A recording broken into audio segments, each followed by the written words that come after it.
So we couldn't come to LA without visiting one of the more preeminent car collections in the country, or maybe in the world, Jay Leno's garage. Jay Leno, thanks for having us here. I really appreciate it. Well, thanks for being had. I appreciate it. So, I wanted to talk to you about, we're here for the auto show, but I wanted to talk to you more about big picture stuff in the industry. A lot happening in 2021, an EV boom, a lot of traditional manufacturers trying to pivot that way. What's your kind of big takeaways this year as we kind of come to an end?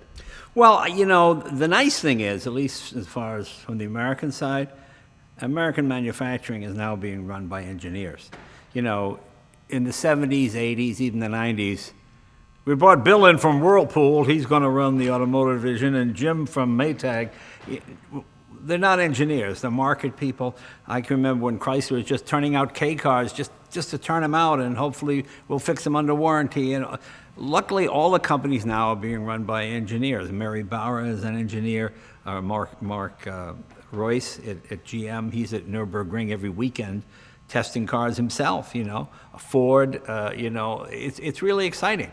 I mean, I look at the new Corvette that just came out, and they built a $300,000 car for $65,000. I mean, the new Corvette has a bespoke engine, 4-cam, 4 valves, flat plane crank, just like all the European exotics. It's the most powerful, normally aspirated engine you can get. So I think the future looks pretty bright.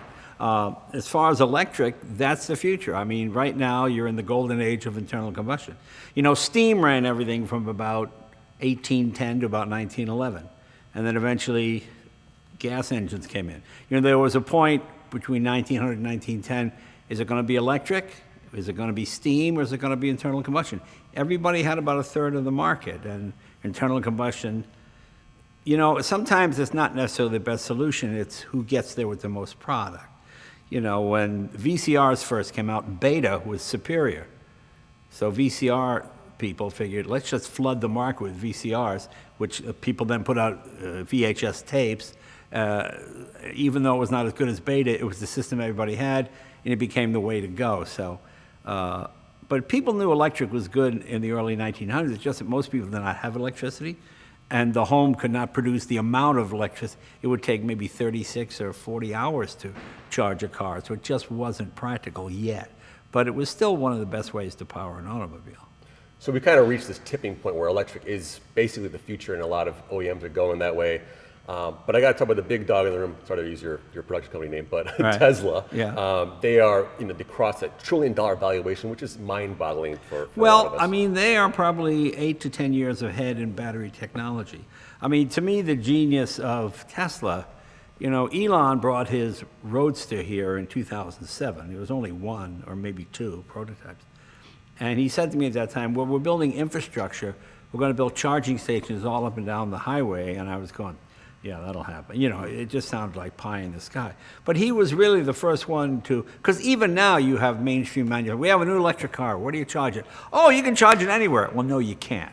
You need designated charging, especially if you're a unique brand, you need your brand, whereas Tesla did that. You can now drive a Tesla across the country, in some cases for free, because it's solar power. So I give them a lot of credit. I think they deserve that evaluation because they are that much more ahead. Everybody doing it now is sort of copying Tesla, because if you remember, prior to this, electric cars were nice, but they were slow, and they were quote big golf carts, that type of thing. I brought my Tesla. I have one of those Tesla Plaids. It is the fastest accelerating vehicle on the planet. Oh, and you're saving the planet too, by the way. Okay, truth be told, I bought it for the performance, but I like the environmental side that goes with it. So you win. If a new technology succeed, it can't be equal. It's got to be superior. And until just the last 5 years, electric cars didn't quite have the range. Now they do. Now 400 seems to be the base number just about. I think in another couple of years it'll be 600, 800, even 1,000 is possible. Yeah, you're kind of talking about getting that range anxiety and putting it away. Yeah. So you have that Model S Plaid. I just saw it out here amongst your other cars. Right. That's basically your daily driver now, right? What's it been like living with that car? It's been great. I had a regular P90 before this. I had that for 7 years. It never went to the dealer really for anything. It never broke. It was fine. You know, I put a lot of miles on it. Then the Plaid came out, which is superior, so I sold it. I mean, I think I paid, what did I pay for that car? $130,000, and I got $95,000 for it 7 years later. 7 years later. Yeah, so that's pretty good. That's pretty good value. You know, before we exit this EV discussion, I just got to talk about Rivian. That's another big company that just, I shouldn't say big, it's big from a market cap point of view, but it's only had maybe a couple hundred in sales. What's your take on that? Is that kind of the new Ford on F-150, challenger? Well, I think General Motors has a Hummer out, and I am not a Hummer guy. I'm not a rolling coal, 3-ton vehicle guy. But, this was very impressive. We drove it way out in the desert in California here, about 2 hours outside of LA. And I'm driving along, and I see a deer, and the deer just goes like this. I mean, the deer stood still. I just went by it. There was no noise. There was no smell, because I was really in the desert by myself, just crunching, along.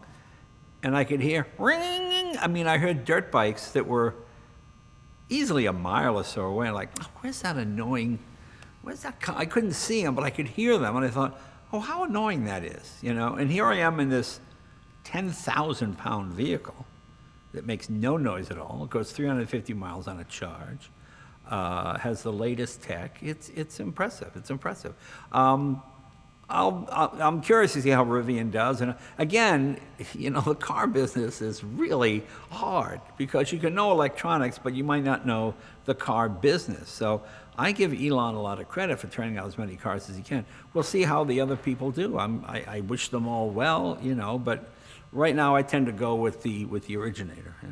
So speaking of cars, we're in a garage with a ton of cars. I'm not sure to tell, but a good amount of cars. Well, that would be, each car is actually almost 2 tons. So that's, so a ton would be half a car. Half a car. Yeah. So anything new in the collection recently? Anything you've sold recently? No, you don't sell anything. That's ridiculous. Get out. Sell something. No, I like to save them all. No, I don't necessarily buy rare exotic cars. I buy cars that I like. Cars that remind you of your childhood. When we do our car show, not so much YouTube show, that's more about the technical aspects, but the CNBC show, everybody has a car story. Maybe when you and your dad went every Sunday for ice cream, have the memories of riding in that car. It just brings back a certain feeling. And a lot of times I'll buy the story as often as I buy the car. It's not a car I'm interested in, but, it's one owner, and, your daughter was born in this car, and then you drove it to her wedding, and that's a great story. So that's part of the romance of it to me. So are there any cars that sort of slipped away that you wish you could have bought or missed? Well, there are all kinds of cars that slipped away.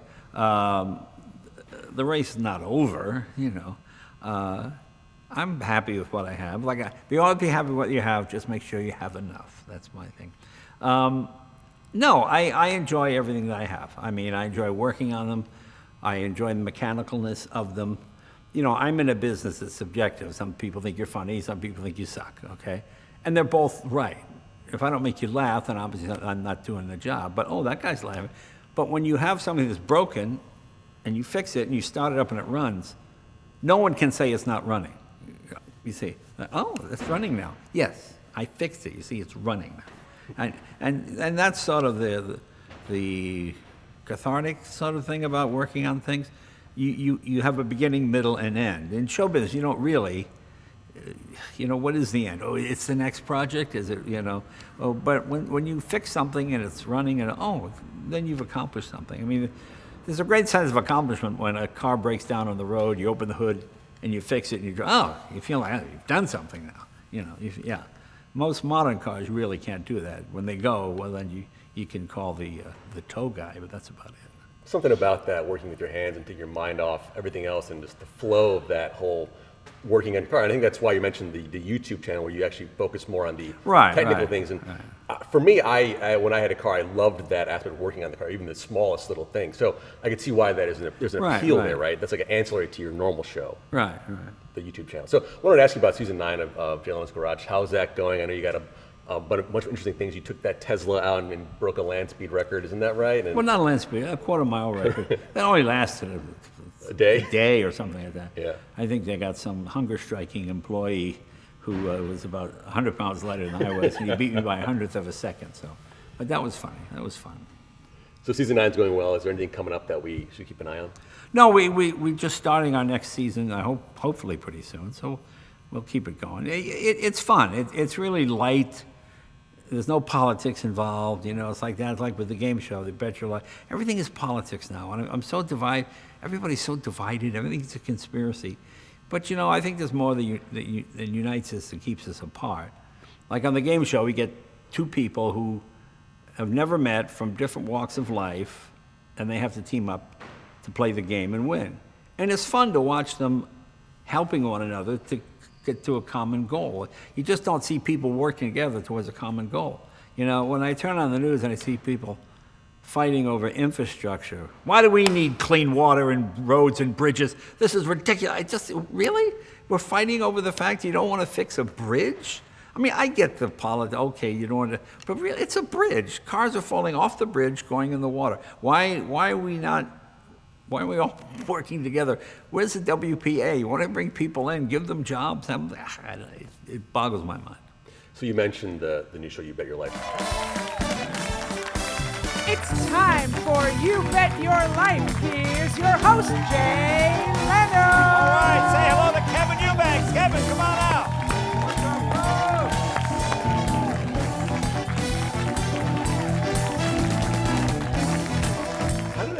How did it come out? What made you decide to reboot that show? Well, you get offered different shows, but most game shows, you know, the capital of Uzbekistan is, you know, which is not really fun to do because I don't know the capital of Uzbekistan. I don't even know if there is a Uzbekistan. I don't even know if I just made that country up. That's what I mean. That's why I don't want to do a game show. Plus, I'm dyslexic, so to this day I can't watch Jeopardy because I go. Because it's in the form of it just confuses me. So this is it's just an offshoot of what we used to do on the Tonight Show, jaywalking. We find people and we talk to them. And my proudest thing about doing that on jaywalking, in the whole 22 years we did it, we never had anybody say, oh, you made me look stupid, you edited it so I look like an idiot. No, you let people hang themselves. Can we ask you some questions? Okay. Who's the first president? Abraham Lincoln. Wow, that is very good. Yeah, and then they tell me what idiots the other people are. I mean, yeah, it's fun. And that's what I like. That's what I like. I got to say, jaywalking was one of my favorite segments on your show, the Tonight Show back in those days. You are also now going out and doing live comedy, doing shows. Mm-hmm. How is that going? Do you find it? You know, you said you don't want to tread too deep on political issues and there's a lot of minefields out there. Is it hard to be funny these days as a comedian? You know, never explain, never complain. If people don't see something as funny, you can't convince them. Yes, it is. You know, there was a time, if you watch even W.C. Fields movies from the 30s, the racist jokes, and the audience is laughing, and you go, people are stunned now. Or sexist jokes, or whatever it might be. I mean, I was watching them on Amazon. It was a Danny Thomas special, 1952. And Danny Thomas goes out and he says, they say someday we might have a woman president. Can you imagine that? Women throwing the hat in the ring? Have you seen the hats these women are wearing now? It's crazy. And then they had a skit where the woman is like putting doilies out, and you go, oh my God, you would get killed. Mm-hmm. You would be beaten to a pulp. Okay, we've changed. We don't do that anymore. If people don't find it funny, can it be frustrating for a comedian, a joke you've told for years and years, and now it's not working anymore? Hey, welcome to show business, pal. That's what it is. So to me, look, I'll always side with the comedians. I think you have the right to say whatever you want. But what you have now is democratization of media. I have a microphone. Now everybody in the audience has a microphone. Do they have the right to speak back at me? Duh, yeah, okay. Should I complain about it? No. You know, I mean, that's where it's always been you're on stage, you can't say anything. Well, now they can get on Twitter or do whatever they want, and if they don't like you, they let you know. Is that fair? I have no idea. It just is. So you figure out a way to work around it. So one last quick question. How does it feel to be back in front of actual fans and people in attendance for your shows? Well, great. I was still doing shows. You know, I would do Zoom shows and things like that. It wasn't bad. You know, I'm one of those, look, I was lucky. This happened near the end of my career. Not to be, if this is the beginning, it would be awful, because if I didn't do the show, I didn't eat, I didn't pay the rent, I had to get some kind of a job.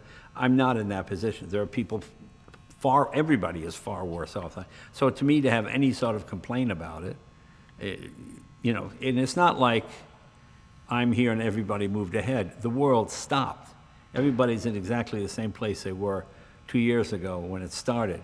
Okay, and now we're coming up, you know? So it's not like I was in an accident in a hospital for 2 years and the world has passed me by. The world just stopped. Now we catch up and resume, if that makes any sense.